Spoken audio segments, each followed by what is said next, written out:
Hello friends, સ્વાગત છે તમારું આપણી ચેનલમાં। તો આજના વિડીયોમાં આપણે જોવાના છીએ કે ચૈત્ર માસમાં નમક શા માટે નથી ખરીદતા।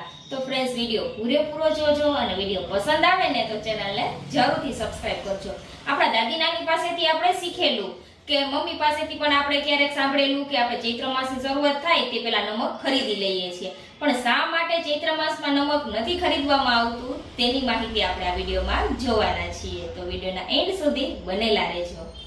ચૈત્ર માસમાં નમક ના ખરીદવું જોઈએ તે ધાર્મિક માન્યતા છે કે તેની પાછળ કોઈ વૈજ્ઞાનિક કારણ છે, તો તે વિસ્તારપૂર્વક આપણે આજે જાણીશું આ વિડીયોમાં।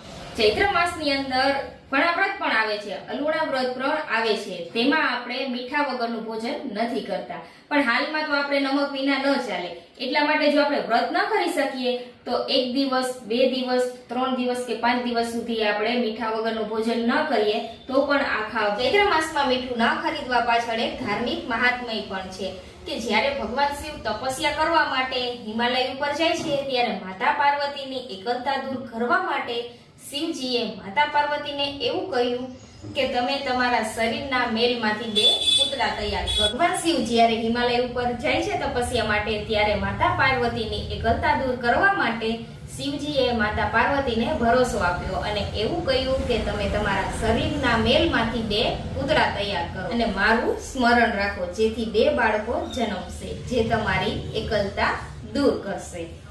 આમ માતા પાર્વતીએ ભગવાન ગણેશ અને ઓખામાને ઉત્પન્ન કર્યા। આમ સમય જતા ભગવાન શિવ તપસ્યા પૂરી કરીને પાછા ફરે છે ત્યારે તેને પાર્વતી માતાને આપેલું દીધેલું વચન તે ભૂલી ગયા અને 2 બાળકોને જોઈને માતા પાર્વતીને દીધેલું વચન ભૂલી ગયા। બાળકો જોઈને ભગવાન શિવ ગુસ્સે થયા અને કહેવા લાગ્યા કે હું તો તપસ્યામાં લાગેલો હતો, તો આ 2 બાળકો કોના છે? ભગવાન શિવનો આવો ગુસ્સો જોઈને ઓખા ડરી ગઈ અને મીઠાની કોઠીમાં સંતાઈ ગઈ અને ભગવાન શિવ અને ભગવાન ગણેશ વચ્ચે ભયાનક યુદ્ધ થયું।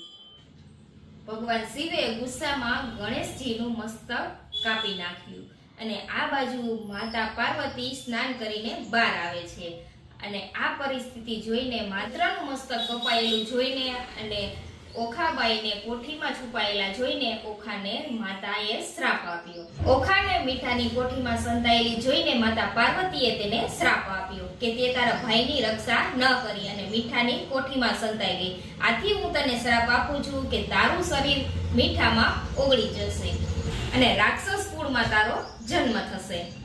આવો શ્રાપ જોઈને ઓખા ડરી ગઈ અને રડતા રડતા માતા પાર્વતીને પ્રાર્થના કરવા લાગી કે આ શ્રાપમાંથી એને મુક્તિ આપો। ત્યારે ચૈત્ર માસ ચાલતો હતો અને માતા પાર્વતી શાંત થઈને ઓખાને વચન આપે છે।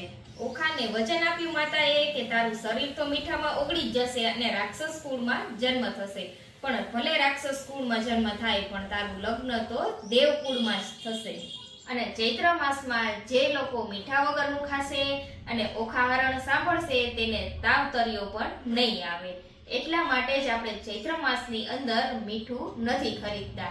ચૈત્ર માસની અંદર ઓખાહરણ સાંભળવાનું ખૂબ મહત્વ છે અને મીઠું ન ખરીદવા પાછળની આ કથા હતી, એટલે આપણા દાદી નાનીઓ છે તે મીઠું ચૈત્ર માસ ચાલુ થાય તેના પહેલા જ ખરીદી લેતા હતા।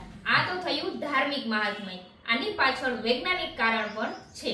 તો વૈજ્ઞાનિક કારણમાં એવું છે કે ચૈત્ર માસમાં શિયાળાની સિઝન પૂરી થાય છે અને ગરમીની ધીમે ધીમે શરૂઆત થાય છે અને ચૈત્ર માસની અંદર ગરમીનું પ્રમાણ પણ ખૂબ વધી જાય છે અને તડકા પણ એટલા પડે છે, જેને કારણે કફનું પ્રમાણ પણ વધી જાય છે અને શરીરમાં પરસેવો પણ ખૂબ વધે છે। તેથી આ મહિનાની અંદર જેટલું બને એટલું મીઠાનું સેવન ઓછું કરવું આપણા શરીર માટે ખૂબ ફાયદાકારક છે, જેથી ચૈત્ર માસની અંદર ઋતુ પરિવર્તન થાય છે અને આપણે ઠંડીમાંથી ગરમીમાં આવીએ છીએ એટલે શરીરમાં ફેરફાર પણ થાય છે, એટલે વૈજ્ઞાનિક અને ધાર્મિક દ્રષ્ટિએ ચૈત્ર માસની અંદર મીઠું ન ખાવું અથવા ન ખાઈ શકીએ તો ઓછું મીઠું ખાવું આપણા શરીર માટે ખૂબ જ ફાયદાકારક છે। આપણે બંને રીતે ચૈત્ર માસમાં ધાર્મિક અને વૈજ્ઞાનિક રીતે શા માટે મીઠું ન ખાવું જોઈએ તેની માહિતી આપણે આજે આ વિડીયોમાં જોયેલી છે। ફ્રેન્ડ્સ, તો વિડીયો પસંદ આવ્યો હોય ને તો પ્લીઝ ફ્રેન્ડ ચેનલને જરૂરથી સબસ્ક્રાઇબ કરી લેજો અને આવા જ વિડીયો જોવા માટે જરૂરથી ચેનલને સબસ્ક્રાઇબ કરજો અને આ વિડીયો તમારી 5 ફ્રેન્ડને જરૂરથી શેર કરી દેજો।